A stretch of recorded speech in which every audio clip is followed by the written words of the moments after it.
الحمد للہ رب العالمین والصلاة والسلام علی اشرف الانبیاء والمرسلین وعلی آلہ واصحابہ اجمعین اما بعد اعوذ باللہ السمیع العلیم من الشیطان الرجیم بسم اللہ الرحمن الرحیم لقد رضی اللہ عن المؤمنین اذ یبایعونک تحت الشجرہ صدق اللہ العظیم وصدق رسولہ النبی الکریم ان اللہ وملائکتہ یصلون علی النبی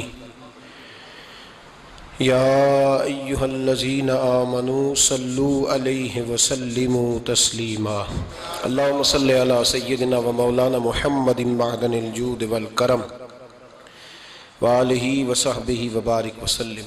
حمد الصلاۃ کے بعد امیر المومنین خلیفۃ المسلمین داماد مصطفیٰ صلی اللہ علیہ وسلم حضرت سیدنا عثمان غنی رضی اللہ تعالیٰ عنہ کی حیات مبارکہ کے حوالے سے چند باتیں آج گفتگو کا عنوان ہے۔ نبی کریم صلی اللہ تعالیٰ علیہ وسلم نے حدیبیہ کے موقع پر 9 ہجری میں عمرے کا ارادہ فرمایا تھا، اور حضور صلی اللہ تعالیٰ علیہ وسلم اپنے کئی سو صحابہ کے ساتھ احرام باندھ کر مقام حدیبیہ پر پہنچ گئے۔ سفیر اس کو بنایا جاتا تھا جو بڑا سمجھدار اور زیرک آدمی ہوتا تھا۔ نبی پاک صلی اللہ علیہ وسلم نے اس موقع پر جس کو اپنا سفیر بنا کے بھیجا وہ حضرت سیدنا عثمان غنی رضی اللہ تعالیٰ عنہ۔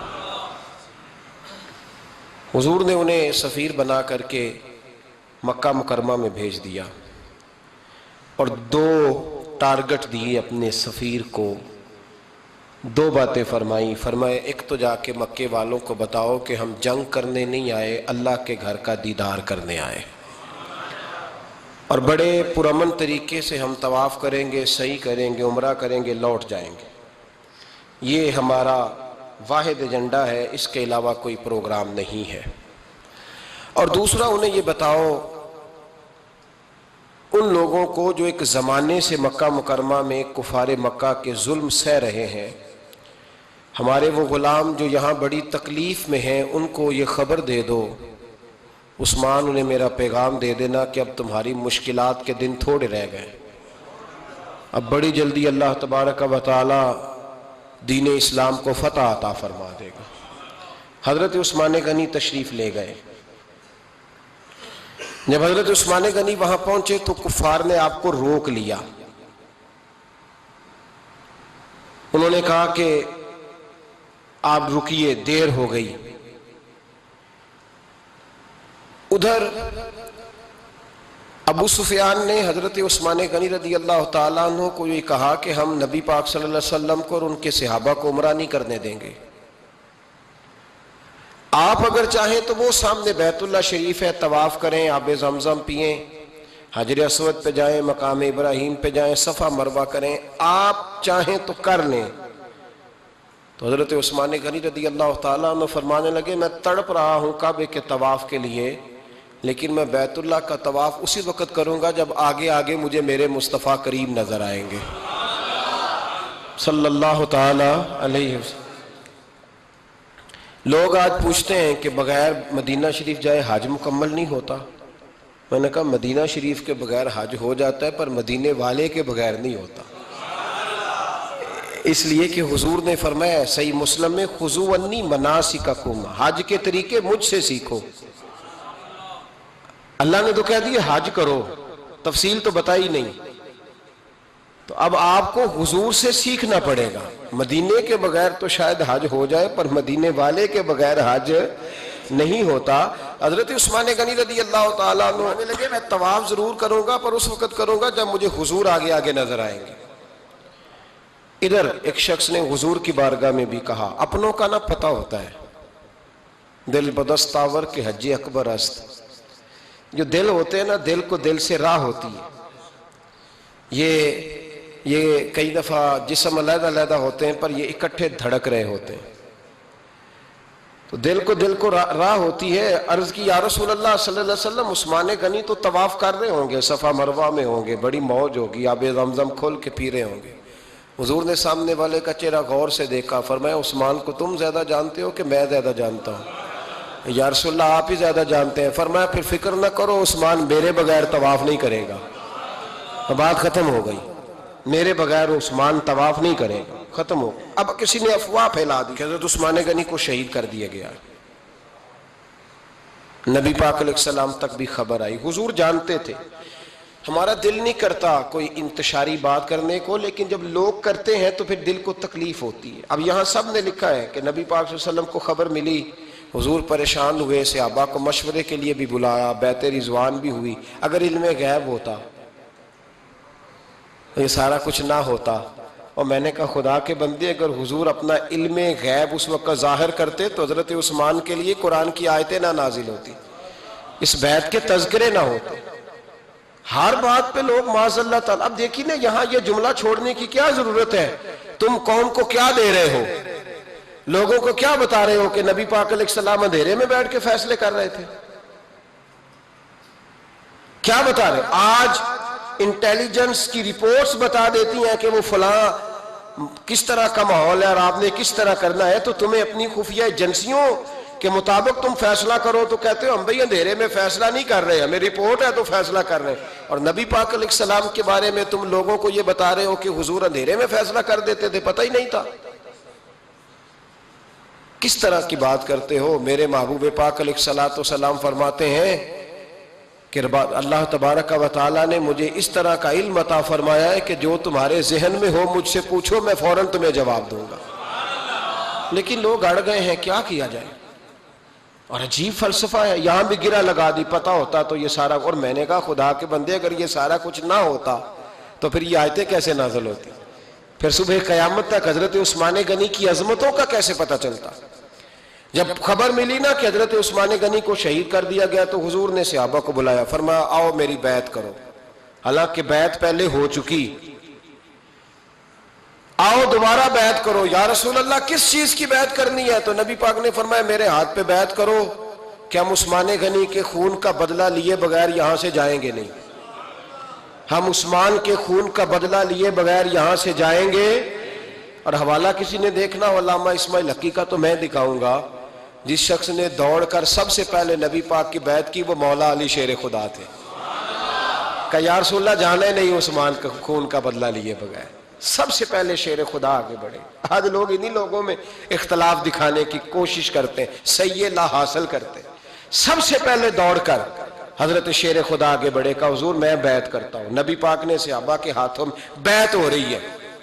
یہ وہ والا واقعہ نہیں جو اس چوک میں پیش آیا تھا، یہ وہ والا واقعہ نہیں جو میرے ساتھ ہوا تھا تو میں آپ کو سنا رہا ہوں. یہ وہ والا واقعہ ہے جو رب کو اتنا پسند آیا کہ اللہ نے قرآن پاک میں بیان فرما دیا ہے. اس کی اہمیت کا اندازہ لگائے کہ رب کریم کو اتنا محبوب ہے یہ انداز کہ قرآن میں بیان کیا. ایک درخت تھا، کانٹوں والا درخت، اس کو شارحین نے لکھا ہے.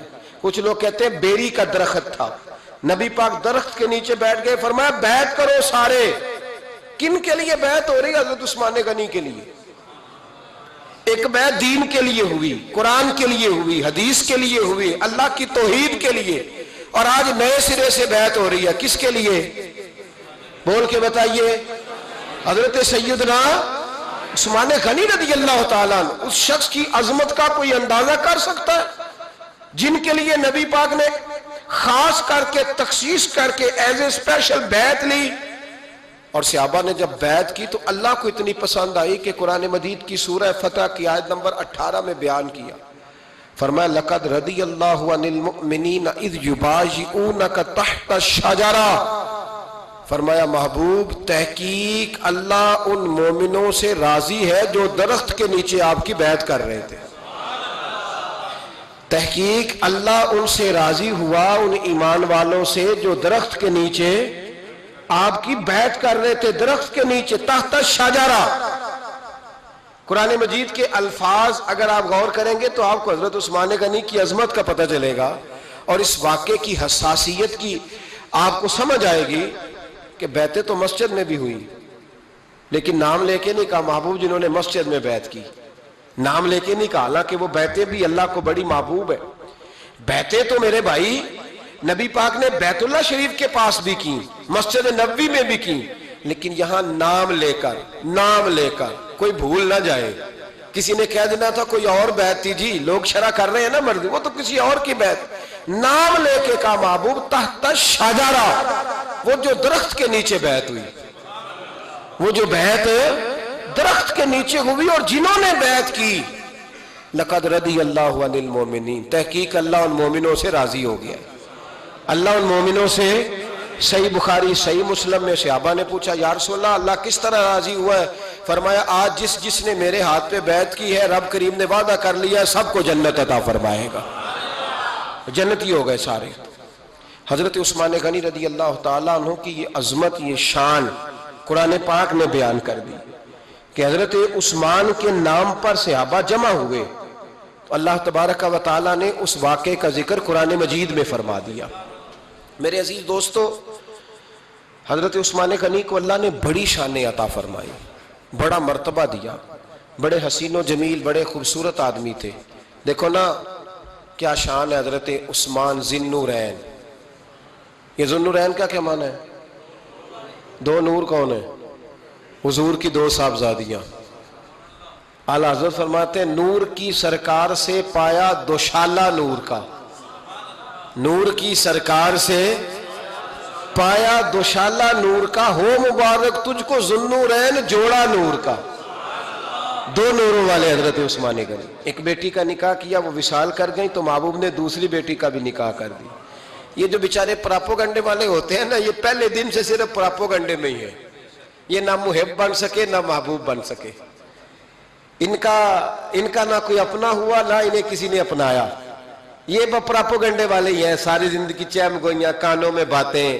اپنا اپنا مزاج ہے نا جی، جس کے حصے میں جو ڈیوٹی آئی. کچھ لوگ وہاں بھی منافقین چیم گوئیاں کرنے لگے، دوسری بیٹی بھی دے دی، دوسری بیٹی بھی دے دی، دوسری بیٹی بھی دے دی. محبوب کے کانوں تک آواز گئی، فرمایا زیادہ باتیں نہ کرو، میری 40 بھی ہوتی. وہ ختم ہو گئی بات، تم 2-3 کی بات کرتے ہو. حدیث مبارکہ کے لفظ ہے، نبی پاک نے فرمایا میری 40 بھی ہوتی، ایک کے بعد دوسری انتقال کرتی رہتی، میں ساری عثمان کو دے دیتا. حد ہو گئی بھئی، اتنا بڑا مرتبہ. چیم گوئیاں نہ کرو، دوسری بھی دے دی، میری 40 بھی ہوتی.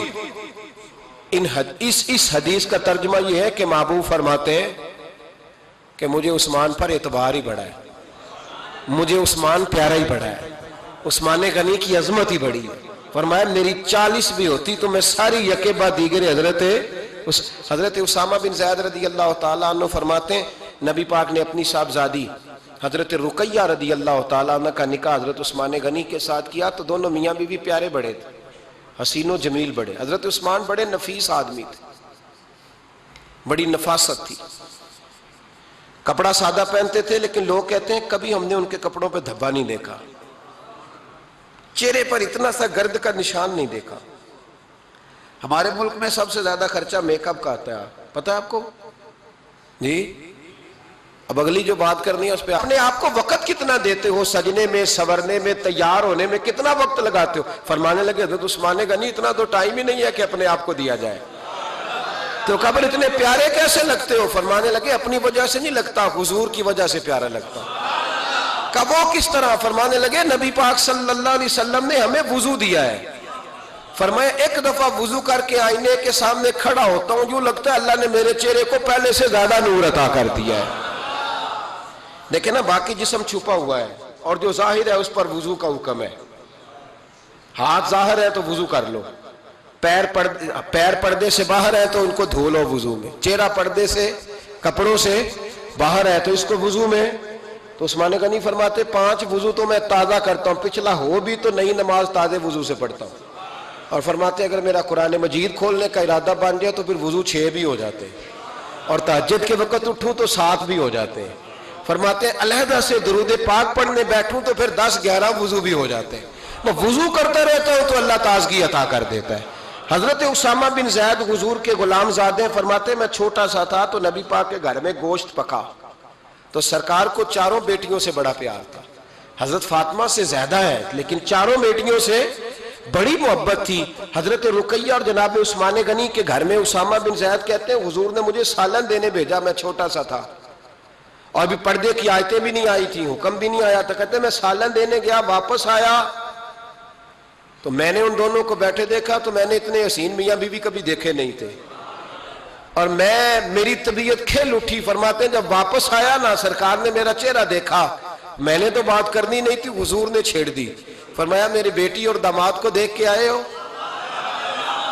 یا رسول اللہ دیکھ آیا ہوں. فرمایا ایسا حسین جوڑا دنیا میں کبھی دیکھا ہے؟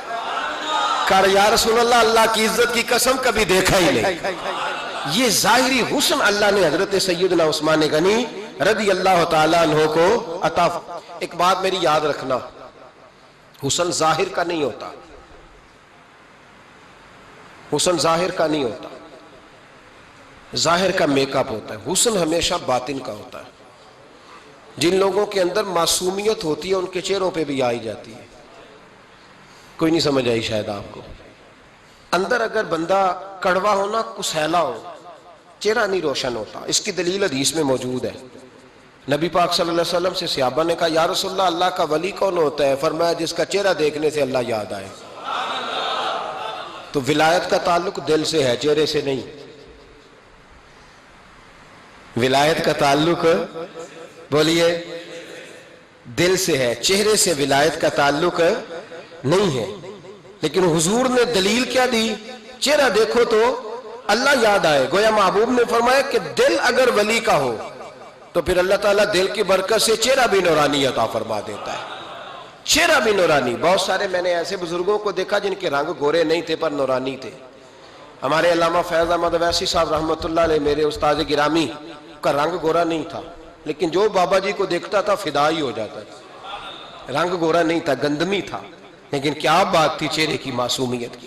تو یاد رکھیں حضرت عثمان غنی کے باطن میں جو حسن تھا, جو وقار تھا, وہ چہرے سے چھلکتا تھا. چند خوبیاں بڑی زیادہ تھی حضرت عثمان غنی میں, بہت زیادہ تھی چند خوبیاں. ایک بہت بڑی خوبی حضرت عثمان غنی کی جس کو نبی پاک نے بڑا چاہا, وہ تھا حضرت عثمان غنی کا سخی ہونا. مالا والے سخی نہیں ہوندے, مالا والے سخی ان کے پاس تو پیسہ وافر ہوتا ہے, کسی وقت 10,000 کا تعاون کاری دیتے ہیں کسی کے ساتھ, وہ سخی نہیں ہوتے. بھائی کسی ایک بندہ 1.5 کروڑ کی اسامی ہے تو کسی کو 20,000 کا تعاون کر دے, سخاوت تھوڑی ہے. کروڑوں روپیہ اس کے پاس پڑا ہوا ہے. مالا والے سخی, یہ میاں صاحب نے کہا مالا والے سخی نہیں ہوندے. سخیاں کل مال نہیں ہوندا, سخیاں کل مال ہے, اس لیے کہ جمع کریں گے تو رہے گا نا, وہ سخی جمع کرتا ہی نہیں. مالا والے سخی نہیں ہوندے, سخیاں کل مال نہیں ہوندا. ایتھے اوتھے دوویں جہان نہیں, سخی کنگال نہیں ہوندا. حضرت عثمان غنی رضی اللہ تعالیٰ عنہ فرماتے ہیں کہ جس دن حضور نے تبوک کے لیے جیش اسرا کے لیے اعلان کیا نا, تو حضرت عثمان غنی فرماتے ہیں کہ حضرت ابو بکر صدیق تو سارا مال لے آئے تھے, جناب عمر آدھا لے آئے تھے, مولا علی شیر خدا نے جی کھول کے دیا تھا, لیکن 800 گھوڑے بما پالان کی ضرورت تھی. یعنی 800 فوجیوں کا خرچہ, اپنے لفظوں میں بات کر رہا ہوں. فوجی کا خرچہ کیا ہوتا تھا کہ فوجی کا گھوڑا بھی چاہیے, گھوڑے کے ساتھ کجاوا بھی چاہیے, تلوار بھی چاہیے, نیزہ بھی چاہیے, تیر بھی چاہیے, لوہے کی جیکٹ بھی چاہیے. حضرت عثمان غنی کہتے ہیں نبی پاک نے اعلان کرنا شروع کیا. ایک دفعہ اعلان کیا تو میں نے کہا حضور 200 فوجی کا خرچہ میرا. تو نبی پاک نے دوسری دفعہ اعلان کیا تو کوئی اٹھا ہی نہیں. جنہوں نے دینا تھا وہ تو سارا کچھ پہلے ہی دے چکے تھے, کوئی اٹھا نہیں. کہتے مجھے بڑا عجیب لگا کہ میرے مصطفیٰ اعلان کریں. حضرت عثمان غنی فرماتے ہیں, شاہ ولی اللہ صاحب نے ازالت الخفا میں لکھا ہے کہ یوں پکڑ کے کہتے ہیں میں نے اپنا نا گریبان پکڑ لیا, عثمان تیرے نبی کو اعلان کرنا پڑ رہا. کہتے 1000 فوجی کا خرچہ چاہیے تھا, 1000 کا. عثمان کہتے تیسری دفعہ حضور نے اعلان کیا تو کہا یا رسول اللہ 200 اور ڈال لے. سنو سخی کس کو کہتے ہیں. حضرت عثمان غنی رضی اللہ تعالیٰ عنہ فرماتے ہیں میرے پاس کل خرچہ میرے پاس 800 فوجیوں کا تھا, میں سارا کچھ بھی گھر سے لے آؤں تو 1000 میں پھر بھی پورا نہیں کر سکتا تھا. لیکن جب نبی پاک نے چوتھی دفعہ کہا نا کہ اٹھو بھائی ابھی خرچہ چاہیے, عثمان کہتے ہیں مجھے لگتا تھا میرے گریبان پھٹ جائے گا. یار میرے محبوب کو اعلان کرنا پڑ رہا ہے, عثمان غنی فرماتے میں اٹھ کے کھڑا ہوا، میں نے کہا حضور اب آپ نے اعلان نہیں کرنا، آپ 1000 ہی میرے کھاتے میں ڈال دیں، میں سب کا بندوبست کرا دوں گا۔ فرماتے میں نے 200 فوجی کا خرچہ پکڑ دکڑ کے پورا کیا۔ 200 کا خرچہ، غریب اصل میں اللہ سے تجارت نہیں کرتا اس لیے امیر نہیں ہوتا، غریب اللہ سے تجارت کرے نا، اللہ سے، اس کے رستے میں 200 دے کے 70 گنا کی امید رکھے یہاں بھی وہاں بھی، پھر امیر ہو جائے۔ یہ تجارت نہیں کرتا، یہ کہتا ہے اللہ کے رستے میں امیر خرچ کریں گے، میری نہیں ڈیوٹی۔ حضرت عثمان غنی کہتے ہیں میرے پاس 800 کا بندوبست تھا، میں نے 1000 کا دیا۔ حضور تشریف لے گئے، فرماتے ہیں جہاد سے جب واپسی ہوئی نا، ایک ایسا سودا تھا جس میں سے مجھے نفع کی امید ہی نہیں تھی، پر اللہ نے مجھے 11 گنا نفع عطا فرمایا۔ مالا والے سخی نہیں ہوندے، سخیاں کل مال۔ دیکھیں نا جنت البقیع، وہ والا قبرستان جس میں کوئی دفن ہو جائے تو نبی پاک کی سفارش کا حقدار ہو گیا، وہ والا قبرستان جس کا نام ہی جنت ہے۔ وہاں نا ایک یہودی اپنے جانور باندھا کرتا تھا، تو سرکار ایک دن اس طرف گئے تو واپس آئے، حضرت عثمان غنی قریب کھڑے تھے، نبی کریم صلی اللہ تعالی علیہ وسلم نے فرمایا عثمان اس جگہ کی طرف ذرا چکر لگانا، جگہ بڑی اچھی ہے۔ عثمان غنی گئے، جگہ خرید کے واپس آ گئے۔ حضور نے فرمایا ہوا ہے؟ عرض کی حضور خرید آیا ہوں۔ فرمایا میں نے تو چکر لگانے کا کہا تھا۔ کہا یا رسول اللہ آپ نے یہ بھی تو فرمایا تھا جگہ بڑی اچھی ہے، تو جس کو آپ نے اچھا کہہ دیا یہودی کے پاس تو نہیں نہ رہنی چاہیے، تو میں نے خرید دی۔ شرم نہیں آتی لوگوں کو۔ حضرت عثمان کے بارے میں بات کرتے ہیں، جس قبرستان میں سیدہ پاک بی بی صاحبہ حضرت فاطمہ الزہرا آرام کر رہی ہے، وہ زمین حضرت عثمان نے تحفہ دی ہے۔ حیا نہیں آتی بات کرتے؟ شرم نہیں آتی؟ یہ صدقہ سیدہ فاطمہ کا ہی ہے، انہی کے لیے اللہ نے تحفہ دیا، اور اس کے پیسے حضرت عثمان غنی نے ادا کیے۔ پھر اس قبرستان میں سیدہ پاک نے آرام کیا، پھر اسی قبرستان میں عثمان ابن مسعود نے آرام کیا، پھر اسی قبرستان میں حضرت حلیمہ سعدیہ لیٹی ہوئی ہے، اسی قبرستان کے اندر نبی پاک کی زوجہ سیدہ عائشہ آرام کرتی ہے، پھر اسی زمین پر میرے محبوب کے پیارے نواسے امام حسن آرام فرمائے۔ حضرت عثمان غنی رضی اللہ تعالیٰ عنہ کے بارے میں بات کرتے تیری زبان نہیں کانپتی؟ ان کو بات کرتا ہے جن کے تحفے اہل بیت نبوت نے قبول فرمائے، اور وہاں آرام کرنا انہوں نے پسند کیا، اتنا بڑا جرت بند ہو گیا تو۔ حضرت سیدنا عثمان غنی رضی اللہ تعالیٰ عنہ سخاوت کی تو کمال کر دیا حضرت عثمان غنی، اور پھر ضرورت سے زیادہ پیسے دے کے۔ وہ کنویں کی بات بڑی معروف ہے، میں نے بس اشارہ کرنا ہے، نبی پاک نے بھی اعلان کیا تو بڑا ہی اعلان کر دیا، فرمایا وہ میٹھے پانی کا کنواں ہے، قبضہ یہودی کا ہے، جو بندہ خرید کر وقف کرے گا نا اسے کیا ملے گا؟ تو حضور نے فرمایا میری جیب میں جنت کی ٹکٹ ہے، میں اسے جنت دے دینی، یہ ہے عرض جنت، یہ طیبہ کی زمین ہے، جنت بھی یہی، مال کے جنت بھی یہی ہے، جنت لے لے مجھ سے، لے لے۔ حضرت عثمان غنی گئے، اس کو کہا بھئی کنواں میرے ہاتھ بیچ دے۔ کنویں کی قیمت تھی 500-700 دینار،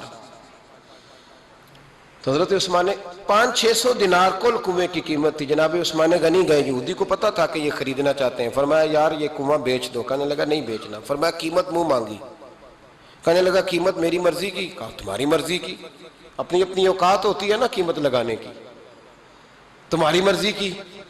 کہنے لگا میری شرط ہے میں ایک دن کے لیے کنواں دوں گا، ایک دن میں ایک دن آپ۔ فرمایا یہ بھی منظور ہے۔ کتنے پیسے؟ اس نے کہا میں 3000 دینار لوں گا، 500-600 کا ہے۔ حضرت عثمان غنی فرمانے لگے تو نے اپنی اوقات کے مطابق 3000 مانگا ہے، میں 40,000 لے کے آیا تھا، اپنی اوقات کے مطابق مانگا، 40,000 دینار میری جیب میں۔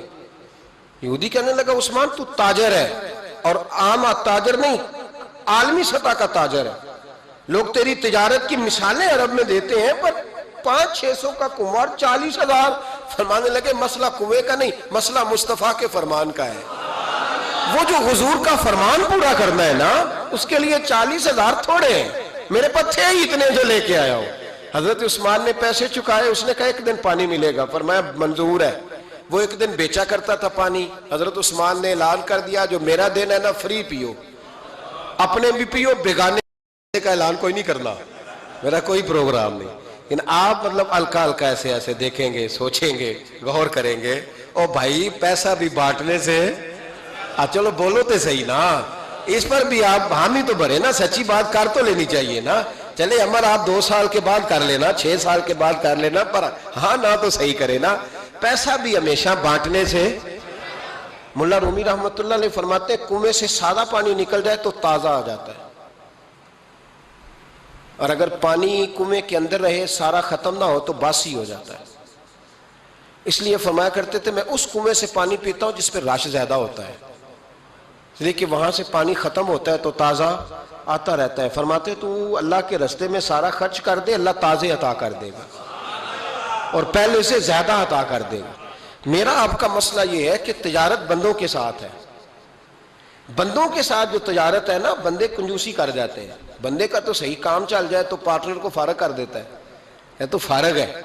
اور اگر کبھی کسی کی دکان میں کوئی کرایہ دار اچھا اس کی دکان چل جائے تو مالک کہتا ہے تو جا، اب دکان میں نے خود کھولنی ہے، وہ فارغ کر دیتا ہے. بندوں کا تو مزاج ہے. اور اللہ تبارک و تعالیٰ سے جب تجارت ہوتی ہے نا، میں نے ایسے لوگ دیکھے جن کے گھروں میں لاکھوں روپیہ ماہانہ آتا ہے، غربت نہیں جاتی.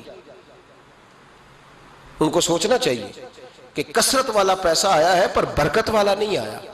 حضرت عثمان غنی رضی اللہ تعالیٰ عنہ فرماتے ہیں کہ میں نے پہلے بھی میں بڑا تاجر تھا، لیکن جب سے مصطفیٰ کے نام پر خرچ کرنا شروع کیا پھر کہاں کہاں سے آیا کب. اور بڑی سیانی بات فرماتے ہیں آپ، فرماتے ہیں میں کلمہ پڑھنے سے پہلے تجارت کو وقت زیادہ دیتا تھا، اور مسلمان ہونے کے بعد میں نے تجارت کو ٹائم تھوڑا دیا پر اللہ نے روزی مجھے زیادہ عطا فرمائی.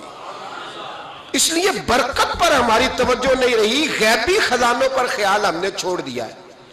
غیبی خزانوں سے جو چیز ملتی ہے وہ زیادہ ملتی ہے، جو مادی ذرائع سے ملتی ہے وہ چیز کم ہوتی. حضرت عثمان غنی پر الزام لگا جب آپ کا دور حکومت تھا. یہ یاد رکھیں کہ سب سے زیادہ الزامات حضرت عثمان غنی پہ لگائے گئے. جن بندوں کے قد کاٹ زیادہ ہوتے ہیں ان کے خلاف پراپوگنڈے بھی لمبے چوڑے ہی ہوتے ہیں. بڑی بڑی بات یاد رکھنا. کہا گیا کہ حضرت عثمان لوگوں کو نوازتے بڑا ہے، بڑا دیتے ہیں حضرت عثمان غنی. تو حضرت عثمان غنی فرمایا کرتے تھے حکمران تو میں آج بنا ہوں تو میں تو پہلے بھی بڑا دیتا تھا، وہ کس خزانے سے دیتا تھا؟ آپ جواب دیا کرتے. دیکھیں ذرا، لاکھوں لوگ حج کرنے آتے تھے پر حضرت عثمان غنی حج کرنے جاتے تو اعلان کر دیتے کہ کوئی حاجی حج کے موقع پر آ کے کھانا نہ پکائے، سب کو کھانا عثمان غنی اپنی جیب سے دیا کریں گے. مینا میں لنگر کھانا ہوتا تھا حضرت عثمان غنی کا، مینا میں. فرماتے تھے کھاؤ حاجیو جتنا کھا سکتے. اور پھر حضرت عثمان غنی کا اعلان تھا، خدام کو کہتے تھے میں آخر میں کھاؤں گا، پہلے میرے سارے آنے والے حاجیوں کو کھلایا جائے. ایک مجھ سے نا ایک دوست نے سوال پوچھا 4-5 دن ہو گئے. کچھ سوال ایسے ہوتے ہیں جو بندے کو نا چوراہے پہ لا کے کھڑا کر دیتے ہیں، زندگی میں نہ بھولنے والے سوالات ہوتے ہیں. ایک شخص نے سوال پوچھا، کہنے لگا اوکاڑے دینی اور مذہبی گھرانہ ہے، اوکاڑے سے تعلق ہے، میرے ساتھ محبت کا رشتہ ہے. کہنے لگے بیٹی کی شادی کر دی ہے راول پنڈی میں. آپ کی بھی بیٹیاں ہیں، میری بھی بیٹی ہے. بیٹی کی شادی کر دی ہے راول پنڈی میں. اب بچی چند دن رہنے آئی ہے. پوچھنا یہ ہے کہ نماز پوری پڑے گی کہ قصر پڑے گی؟ تو میرا تو اس نے کام کر دیا، حد ہو گئی. رو رو کے برا حال. میں نے کہا یار تو بند کر دے فون، رات کو بتاؤں گا. کیا پوچھ لیا یار تو نے؟ بیٹی مسافر نہیں ہوتی، بیٹی تو مہرانی ہوتی ہے باپ کے گھر کی. اور بیٹی مطلب کیسے بتاؤں کہ دل کرتا ہے کہ بیٹی وہ صرف ہنسے، وہ روئے کبھی نہ. یہ دعا ہوتی ہے. تو نے اتنا بڑا سوال کیوں کیا؟ بہرحال علماء کو کچھ چیزوں کے جواب دینے پڑتے ہیں. میں نے کہا میں رات کو بتاؤں گا. رات کو پھر فون آیا کہ آپ وہ بڑی جلدی جواب دینے کے عادی ہیں تو دیر کیوں کر دی؟ تو میں نے کہا یار جواب تو میرے پاس تھا لیکن ہمت نہیں تھی ابھی. تو میں نے کہا کہ اگر تو بیٹی آئی ہے والد کے گھر میں اور ابا جی کا پروگرام ہے اسے جائیداد میں سے حصہ دینے کا تو پھر تو بیٹی نماز پوری پڑے گی. لیکن اگر ابا جی نے علیحدہ کر کے انگوٹھا لگوانا ہے تو پھر بیٹی مسافر ہے. اگر ابا جی نے اس کو علیحدہ کر کے انگوٹھا لگوانا ہے نا کہ دے دے بھائیوں کو، خیر ہے تیری شادی پہ خرچہ کر دیا ہے. اگر ابا جی کے دل میں نے کہا یہ ابے سے فتویٰ پوچھ لو، اگر ابا جی کے دل میں چور ہے نا کہ بیٹی کو دینا کچھ نہیں، تو پھر بیٹی نے نماز قصر پڑھنی ہے، اس لیے کہ پھر وہ وہاں حصے دار۔ اس کی دلیل حضرت عثمان غنی رضی اللہ تعالیٰ عنہ حج کے لیے تشریف لے گئے تو لوگوں نے حضرت عثمان غنی سے کہا کہ نبی پاک بھی قصر نماز پڑھتے تھے، حضرت عمر بھی حج کے موقع پر قصر پڑھتے، حضرت ابو بکر بھی، آپ کیوں پوری پڑھتے؟ فرمایا ان کا مکے میں گھر کوئی نہیں تھا، میرے تو پورے کے پورے باغ ہیں، تو میں یہاں مسافر نہیں ہوں، میں یہاں مقیم ہوں، تو اگر تو بیٹی کا حصہ بھی ہے ابا جی کے گھر میں تو پھر وہ نماز پوری پڑے گی۔ لیکن اگر ابا جی نے اللہ تعالیٰ خیر فرمائے بیٹوں کے حق میں فیصلہ سنا دیا ہے اور انہوں نے بیٹی سے کہہ دیا ہے کہ چھوڑ، جو بیٹیاں حصہ لیتی ہیں ان کے بھائی نہیں ملتے تو نہ ملے بھائی، کوئی عرض نہیں، ضروری ہے ظالم بھائیوں سے رابطہ رکھنا جو کھا جائے بہنوں کا حصہ۔ والد ظالم ہے، ظالم ہے باپ، بیٹے کو حصہ دیتا ہے بیٹی کو نہیں دیتا۔ اور یہ 1.5 مربے والے جاگیردار کی بات نہیں کر رہا جس کا 4 مرلے کا مکان ہے، اس کی بیٹی کا بھی حصہ بنتا ہے۔ کیوں کھاتے ہو بیٹیوں کا حصہ؟ ڈر نہیں آتا اللہ تعالیٰ سے؟ کیوں کھاتے ہیں لوگ بیٹیوں کا حصہ؟ جب اللہ رسول نے رکھا ہے تو کیوں کھا جاتے؟ اور پھر کہتے ہیں جناب بڑا پیار ہے بیٹی سے، رونے دھونے کے لیے پیار ہے۔ تو یاد رکھیں حضرت عثمان غنی رضی اللہ تعالیٰ عنہ کا لنگر چلتا تھا۔ تو میرے بھائی ایک اور بہت بڑی خوبی حضرت عثمان غنی کی تیسری وہ یہ تھی کہ آپ میں اللہ نے بہت زیادہ حیا رکھی تھی۔ آج نا اگر آپ ناراض نہ ہو تو ہماری حکومتوں میں جو بدتمیز زیادہ ہوتا ہے اس کا عہدہ زیادہ ہوتا ہے، اس کو اچھا عہدہ ملتا ہے جو بدتمیزی زیادہ کرتا ہے۔ اور ہمارے ہاں نوجوان سمجھتے ہیں کہ کھل کے پھرنا، کھل کے کھانا، مرضی کا لباس پہننا۔ ہمارے ایک بزرگ فرمایا کرتے تھے جب سے پیسے لوگوں کے پاس زیادہ آئے ہیں لباس چھوٹے ہو گئے، پیسہ زیادہ آ گیا کپڑے جسموں پہ سکڑ گئے۔ لوگ سمجھتے ہیں کہ بس جو دل میں آئے کہہ دینے کا نام جمہوریت ہے، آزادی رائے ہے۔ حضرت عثمان غنی رضی اللہ تعالیٰ عنہ شرم و حیا کے پیکر تھے، بڑا پیسہ تھا، بڑا کچھ تھا، لوگ ڈرتے تھے، سردار بھی تھے، جو چاہتے کر سکتے، روب طاری ہوتا۔ لیکن عثمان غنی کو جب بھی کوئی دیکھتا تھا کسی کونے میں بیٹھے نظر آتے تھے، چھپے ہوئے، پیچھے، شرم و حیا، نفاست پسندی، بڑھ بڑھ کے آگے ہونا، ہر ویڈیو میں شامل ہونے کی کوشش کرنے کا نام پیار نہیں ہے۔ نفاست پسند جو لوگ ہوتے ہیں وہ اکثر چھپے ہوئے ہوتے ہیں، ان کا پتہ ہی نہیں ہوتا لوگوں کو کہ پیچھے دراصل ہے کون۔ دیکھیے نا بڑی معروف حدیث ہے صحیح مسلم میں، نبی پاک صلی اللہ علیہ وسلم آرام فرما رہے تھے، حضور نے تامت مبارک باندھی ہوئی تھی، لیٹے ہوئے تھے سرکار۔ تو جب آدمی لیٹتے تھے نا، ہمارے بزرگ بھی جب لیٹتے ہیں تو تامت کو سمیٹا کرتے تھے تو گھٹنوں تک آ جاتی تھی، دیکھا نا آپ نے، گھٹنوں تک تامت آ جاتی جب لیٹتے۔ تو سرکار بھی لیٹے تھے، پردے کی ابھی آیتیں نہیں آئی تھی، دروازے پہ دستک ہوئی، حضرت عائشہ صدیقہ عرض کرنے لگی یا رسول اللہ میرے ابا جان جناب ابو بکر صدیق آئے۔ حضور نے فرمایا بلا لو۔ حضرت عائشہ کہتی ہیں وہ آ کے بیٹھ گئے، حضور لیٹے رہے، پھر دستک ہوئی، اب کون ہے؟ کہا سیدنا فاروق اعظم۔ کہا عائشہ آپ ساتھ والے حجرے میں چلی جاؤ۔ اماں جی وہاں چلی گئی۔ تھوڑی دیر کے بعد حضرت عمر آئے، حضور لیٹے رہے، جناب عائشہ کہتی ہیں پھر دستک ہوئی، اب کون ہے؟ فرمایا عثمان غنی۔ نبی کریم نے فرمایا اسے کہو ذرا ٹھہر جائے۔ حضرت عثمان ٹھہرے تو حضور اٹھ کے بیٹھے، تہمت مبارک کو ٹھیک کیا، پھر اپنے کرتے مبارک کو سیدھا کیا، پھر دستار کو سیدھا کیا، فرمایا اب بلاؤ عثمان غنی کو۔ حالانکہ جاہو جلال حضرت عمر کا زیادہ ہے، حالانکہ وقار مقام حضرت صدیق اکبر کا زیادہ ہے، اب بلاؤ عثمان غنی کو۔ حضرت عثمان غنی رضی اللہ تعالیٰ عنہ آئے، بیٹھے، بات چیت ہوئی، تینوں چلے گئے۔ حضرت عائشہ صدیقہ کہتی ہے میرے ذہن میں سوال رہ گیا، میں نے عرض کی یا رسول اللہ صلی اللہ تعالیٰ علیہ وسلم وہ 2 لوگ آئے، آپ بیٹھے رہے، عثمان آئے تو آپ نے اہتمام کیا، کیا لفظ ہے، اور لفظوں میں تاثیر ہے، اور جملے 2 کہے نبی پاک نے لیکن کتنا بڑا ان کا مرتبہ بیان کیا۔ فرمایا عائشہ میں اس شخص سے حیا نہ کروں جس سے اللہ کے فرشتے بھی حیا کرتے ہیں، میں اس سے حیا نہ کروں جس سے اللہ کے فرشتے بھی حیا کرتے ہیں۔ حضرت عثمان غنی فرمایا کرتے تھے میں نے جب سے حضور کا چہرہ دیکھا ہے دوبارہ پلٹ کے اپنی شرمگاہ بھی کبھی نہیں دیکھی، گویا میں نے اپنی آنکھوں کا وضو نہیں توڑا جب سے حضور کا۔ فرماتے جب سے یہ ہاتھ نبی پاک کو بیعت کے لیے دیا ہے پھر گندگی میں نہیں جانے دیا میں نے سیدھا ہاتھ۔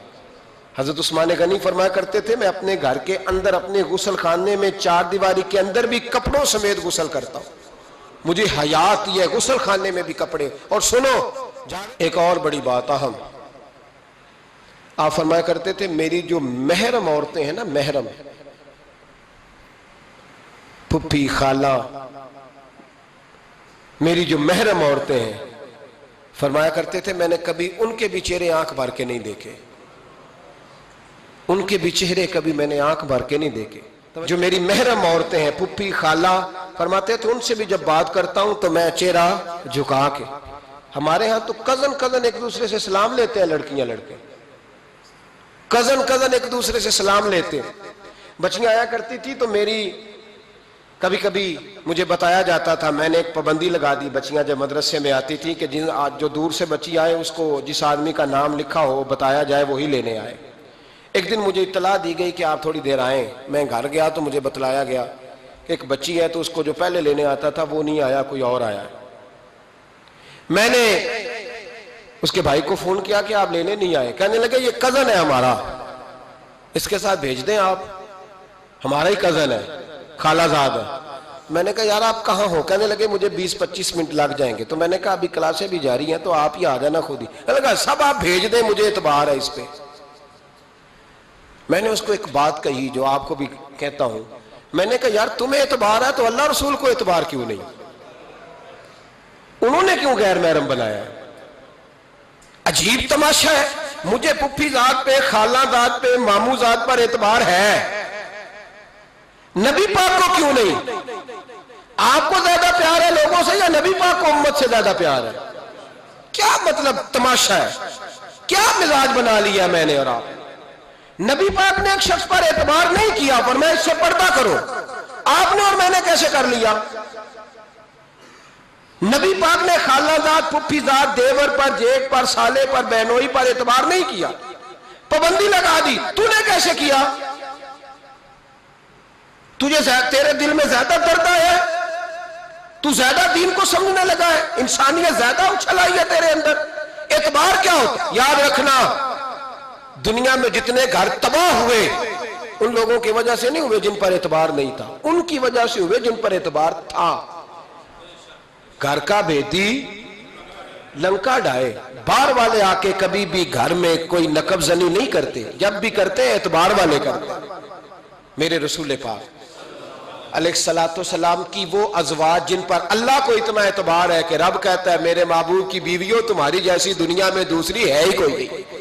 اللہ کو اتنا اعتبار ہے.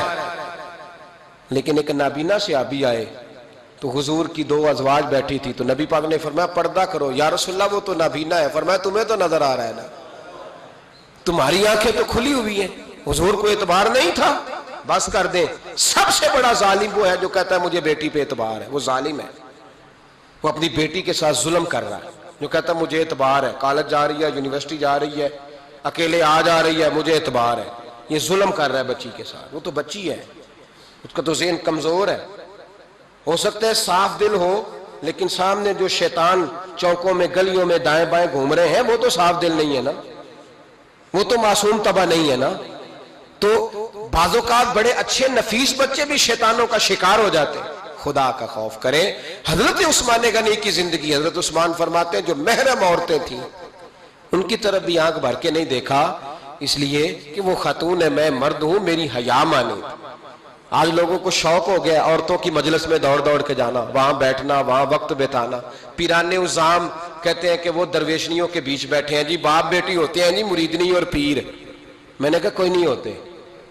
اس رشتے پر استدلال ہے. اعلیٰ حضرت فرماتے ہیں واجب ہے پردہ پیر اور مریدنی کا، یہ پردہ واجب ہے. اگر کوئی شخص اس طرح بے پردہ بیعت لے گا، بیچ میں بیٹھے گا تو اس کا تو مرید ہونا ویسے ہی حرام ہے، جائز ہی نہیں ہے. جو سارا دن تویز دھاگے کے لیے بیٹھا رہے اور بیویوں سے گفتگو کرتا رہے. خدا را حضرت عثمان غنی رضی اللہ تعالیٰ عنہ کی زندگی میں جو باتیں ہمیں بہت زیادہ ملتی ہیں ان میں نفاست ہے، آپ کی حیا ہے، سخاوت ہے. ایک بات اور سن لیں، بڑا ستایا گیا حضرت عثمان غنی کو، پراپوگنڈے کیے گئے، آپ کے خلاف مہم چلی. عبداللہ ابن سبا نے بڑی مہم جوئی کی آپ کے خلاف.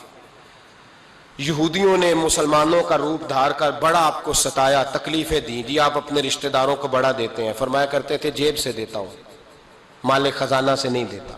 حضرت عثمان غنی رضی اللہ تعالیٰ عنہ کو بڑا ستایا گیا. یہ واحد خلفائے راشدین میں خلیفہ ہے جن کا 40 دن پانی بند کیا گیا، کھانا نہیں آنے دیا گیا. لیکن کمال ہستی حضرت عثمان غنی کی. مولا علی جیسے شیروں نے جا کے کہا آپ اشارہ کریں، یہ جو آپ کے خلاف نکلے ہوئے ہیں تو ایک تلوار سے مار دیے جائیں گے. تو حضرت سیدنا عثمان غنی فرمانے لگے میں وہ والا مینڈا نہیں بننا چاہتا جس کی وجہ سے مدینے کی گلیاں رنگین ہو جائیں. امن کا کہا آپ خلافت چھوڑ دیں. فرمایا حضور نے کہا تھا اللہ تمہیں ایک قمیض پہنائے گا، لوگ اتارنا چاہیں گے تم نے اتارنی نہیں. صبر سے، حوصلے سے، اطمینان سے. یہ وہ واحد ہستی ہے حضرت عثمان غنی جنہوں نے شہادت قبول کر لی لیکن تلوار نہیں چلنے دی، لوگوں کو ایک دوسرے کے گلے نہیں کاٹنے دی. وہ شخصیت ہے حضرت عثمان غنی کی. لیکن بڑا ستایا گیا، بڑا پراپوگنڈا. مجھے بتائیے اس کے بارے میں اللہ قرآن کی آیتیں نازل کر دے اور جس کے بارے میں مصطفیٰ کریم ایک بار نہیں تین بار جنت کی بشارت عطا کر دے. کوئی بندہ ہمیں تاریخ بتائے، حوالے دے، کہانیاں سنائے تو ہم اس کی کہانیاں دیکھیں گے یا نبی پاک کا فرمان دیکھیں گے؟ بولیں، جا کے بولیں، جا کے. کسی کہانی پر کبھی بھی کان.